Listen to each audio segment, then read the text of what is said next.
talking about someone that was measured, that was calm and considered in his responses, was our next topic, where now this has been floating around for a few weeks now, actually, where Elon Musk was being interviewed by the BBC's James Clayton.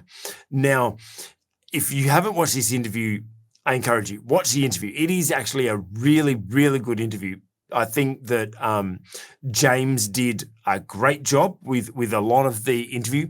There is a few parts of it that I think that he kind of tripped up on, and he's been raked through the coals, so to speak, with his responses, because what he was doing is he was trying to challenge Elon Musk about what's happening on Twitter and how Twitter's just become a free-for-all and it's aggressive and there's abuse on there and it's just like the wild, wild west on there. And he kept making these generic I've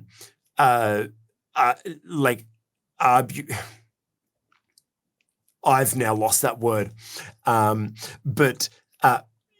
Very generic, nondescript, non-specific claims of like, oh, I always see this stuff that happens whenever I go on there.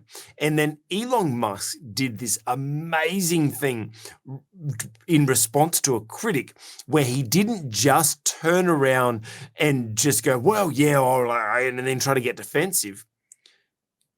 He responded beautifully. And I actually, with all of our stuff, all of the articles and everything like that, they're all linked in the description below. You can go and check them out. All of the articles, videos and stuff that we refer to, and maybe other videos of other people that are speaking about similar things that we're speaking to, we link them below, so you can get full story if you want to. Go and watch the article. Go and watch the interview. And I've also put another link of the shorts of this section where James was trying to challenge Elon about the state of Twitter, and Elon was not letting him get away with it at all. And James kept saying, well, it happens, and Elon's gone, okay, give me an example. And he couldn't. And I thought that this was a really great example. And actually, Steven Crowder, I think it was, that I was watching, that I think I've linked, think that it's his video that I linked below. Steven Crowder was actually responding to this and saying that it's the Socratic method of how he was responding to these objections, where what you do is, rather than arguing, rather than trying to defend, what you do is you keep asking questions to try to get the true facts and get to the bottom of the accusations or the criticism. Because James kept throwing random criticisms at Elon, and Elon just kept going, well, give me an exact definition. Give me, what do you mean by abuse? What do you mean by this? Or give me an example of a particular post. And James couldn't. But he kept coming back going, well, it just happens all the time. And Elon's gone, well, if it happens all the time, then you can give me an example. Give me an example. What do you mean by this? Define this. Define that.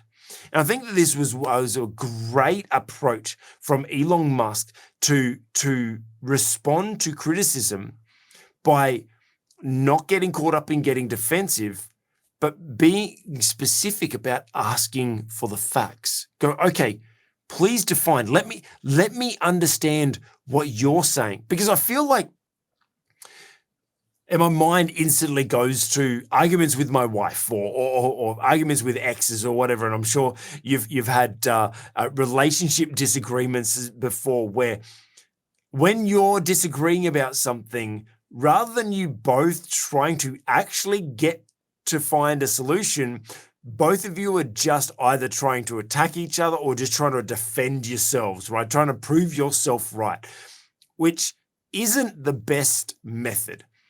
Elon Musk just showed that this is a great way to respond to critics, is show or try to gain real, true understanding of what the other person is approaching you as or with, and get a real understanding of their point of view. Because if you just respond of where you think they're coming from, then you may be wrong. But also, as Elon shows, that if you try to display an effort to discover understanding, maybe you might find that they themselves don't actually understand. Dr. Rod, what did you think about this interview, and what do you feel about the Socratic method? Oh, it's great. And I do think it's important that you clarify terms, you clarify definitions, you clarify examples. I think Elon Musk did a really good job with this. But a couple of other things really stood out for me, which I think are important lessons for leaders. One was, it certainly appeared to me that he gave honest answers when he got specific, direct questions. One of Yes. which was, do you sleep in the office 5 nights a week? He said, I do sleep in the office, but not 5 nights a week. And he said he actually explained where he went to sleep. He said there's a library on the 7th floor. There's a couch in the library, and I go to sleep there sometimes. So he really laid that whole myth to rest, that he slept in the office all the time. And it was a great response. And the other was right at the beginning of the interview, where there was a discussion about the way in which the funding of the BBC was represented on Twitter. So originally I think it was state funded or state supported media. Now the BBC objected to that. They felt that was a bit too socialist, and but Musk responded by changing that characterization, and he actually changed it to publicly funded. And of course, that's the way in which the BBC actually describes itself on its own website. Now, he showed there a willingness to back down, to make a change. Now, it wasn't a significant change, but it did mean something. And I agree, it did mean something to the BBC. They didn't want to be seen as it were, state-backed and an instrument of the state, although they probably are, but they show a fair bit of bias, just like the Australian ABC does. In my opinion, I should say, because not everybody has that opinion. But I think that showed a strength, because a little bit like Donald Trump, he didn't come on to be combative. He made himself vulnerable. He clearly didn't have the questions beforehand, and he showed a willingness to actually listen and respond when he had specific questions, although there weren't all that many such questions. But I think he did a very good job. And see, one has to bear in mind that he paid something like $45 billion for the privilege of owning Twitter. It's worth less than half that now. The market capitalization of Twitter is around $20 billion now. And, you got to understand that that's one of the things that's driven many of the decisions that he made. And, he recognized that caused pain, not just for him personally, because he said, I don't like sacking people. Look, not many people do like sacking people. And I think we take him at his word. Although, some of the reviewers that I've seen on social media just didn't believe that, and that they thought, well, yeah, he didn't really feel sorry for anybody. But hang on a minute. He bought this outfit for $45 billion. It's worth less than half what it was when he bought it. He's going to have to do something to knock this thing into shape. And he's cut the staff by third, a third or something like that. It might be more than that. It might be more than that. But he so got rid of a lot of dead wood. Look, honestly, and it's still operating. Yeah, it's still operating. So obviously there was a lot.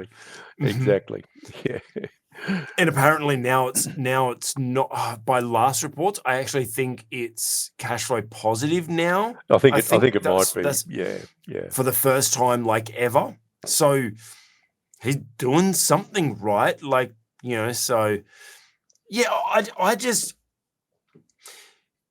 if you want to see a leader responding to criticism in a very collective way,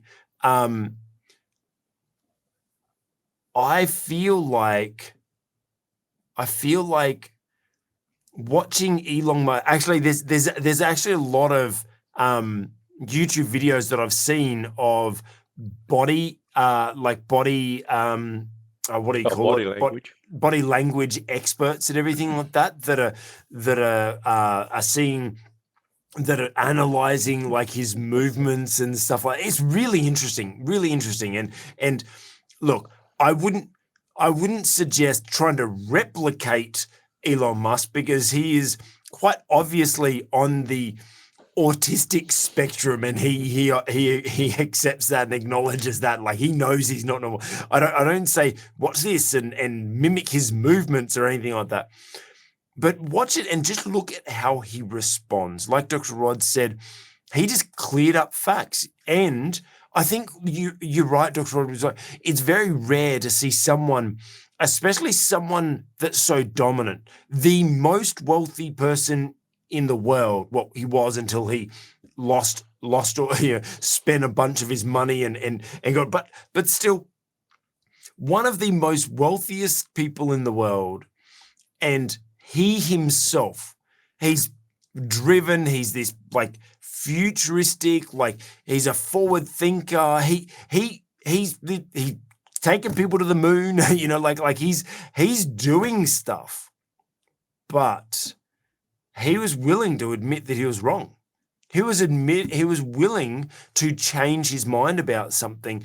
And I think it comes back to that Socratic method, is the fact that if we're just here to try to argue and try to defend ourselves, we're not going to get anywhere. We as a society, if all we are here doing is just trying to argue our point and try to prove other people wrong or prove ourselves right, we as a society don't get anywhere. So if we have critics, if we're just going to respond to our critics by trying to put them down, trying to shut them down, trying to just prove them wrong, then we're part of the problem. And using the Socratic method, it's really powerful in the fact that it helps. Let me read the definition for you, right? And this was taken from Wikipedia. The Socratic method is a method of hypothesis elimination. I love that. Hypothesis elimination, because what that takes into consideration is the fact that you have an opinion and I have an opinion. They're only hypotheses. They're not. They're just ideas, right? And so let's try to eliminate the hypotheses to come to facts, really. In that, better hypotheses are found by steadily identifying and eliminating those that lead to contradictions. Now, isn't that what a really great conversation is about trying to eliminate contradictions? Because we hear all this all the time, like, oh, the left are arguing this and the right are arguing this and conservatives, like, there's quite often a lot of contradiction. But if we actually took this Socratic method to practice, we could probably eliminate a lot of those contradictions and actually be able to stand on pure facts. It goes on to say the Socratic method searches for general commonly held truths. General commonly held truths. And I think that this is what Elon Musk was trying to do was okay, you're saying it's abusive. Define abusive for me. Let's find that common ground. Let's find that common understanding so that we can both find that agreement. I've spoken about Steven Crowder before. We've spoken about him a number of times on this podcast, but he's incredible. And you go back and watch his old what are they called? Change My Mind, right? These old Change My Mind videos where he used to go to college campuses and to sit there and have an opinion on something, whether it be gender or abortion or whatever, and he just said, change my mind. And his approach was this approach where someone would come and try to prove him wrong, and he'd be like, let's find a common ground first. Let's find, like, whether it be abortion. It's like, we both agree that killing a baby is wrong, right? Let's just at least find that common ground, right? And then work backwards from that. And then once we find those commonly held truths that shape beliefs and scrutinize them to determine their consistency with other beliefs. I just really like that. Like, are we as leaders actually going out there trying to find better beliefs, right? Are we trying to refine our beliefs, or are we just stubborn and stuck in our way with what we think or what we believe? And we just think that anyone that has a differing opinion is a critic and they're against us. Sometimes when we are being approached by critics, how about we try to find a common ground first? How about we try to define what is actually going on, what the actual problem is, so we can come to a proper solution together rather than just trying to prove ourselves right. And then maybe we can respond to critics a lot better. And hey, maybe that might lead you on a path to being one of the most wealthiest people on the planet. Hey, you've just watched an excerpt from the On the Cube Leadership podcast. If you've liked that, give it a thumbs up. If you've got any thoughts of how it challenged or helped your leadership, put a comment below, and we'd be honored if you would consider subscribing for more leadership content. Also, make sure you check out the playlist for more episodes like this.